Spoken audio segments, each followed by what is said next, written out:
Thanks for staying with us.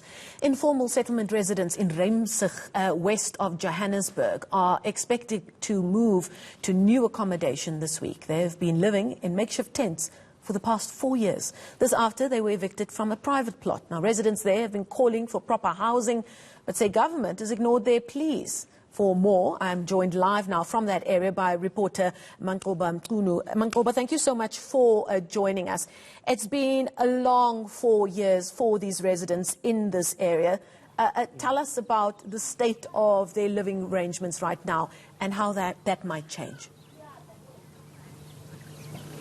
Well, Marcel, it's definitely been a long, difficult 4 years for these residents.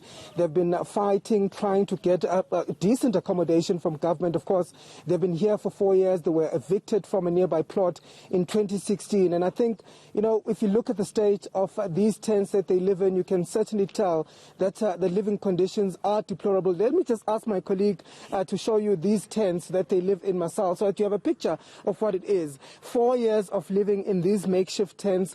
And they are saying that, of course, about 27 of these tents have been erected in this place.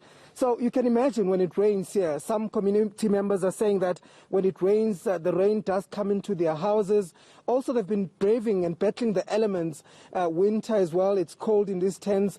And certainly they're saying that, you know, it hasn't been an easy 4 years for them, Marcel, but there is a glimmer of hope for them, as, of course, they are expected to be moved next week.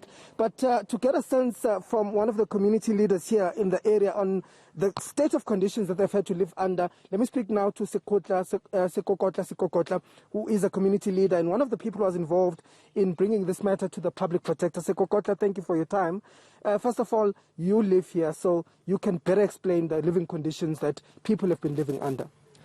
Let me thank the time that you've given to me.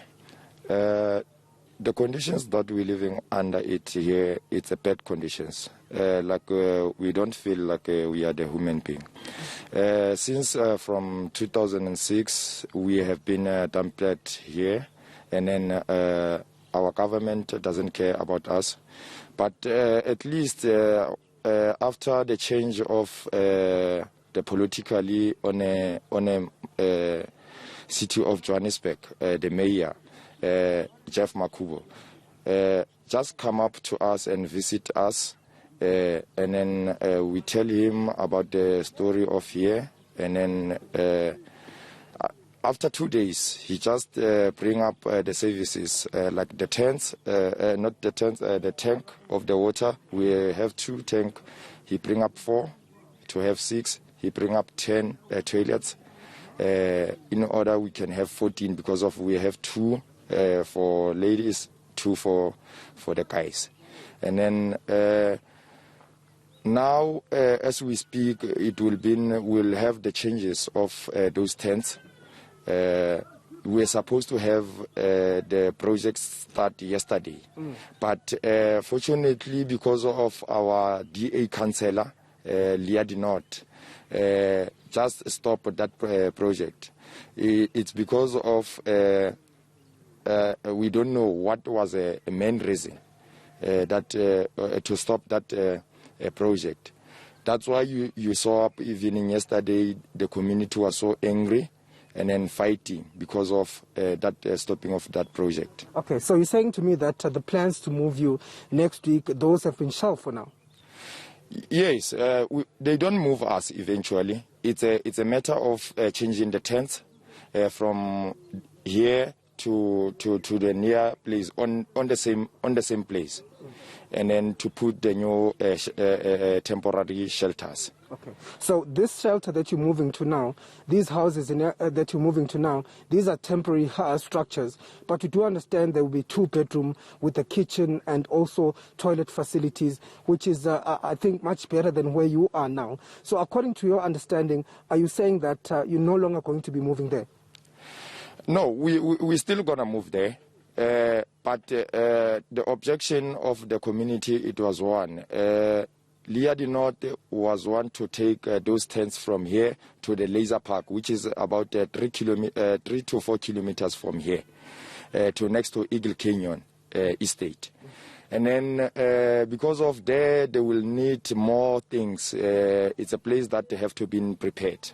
And then there's no services, as she have been said on the meetings, that we must wait for the 3 years for the electrified of that place.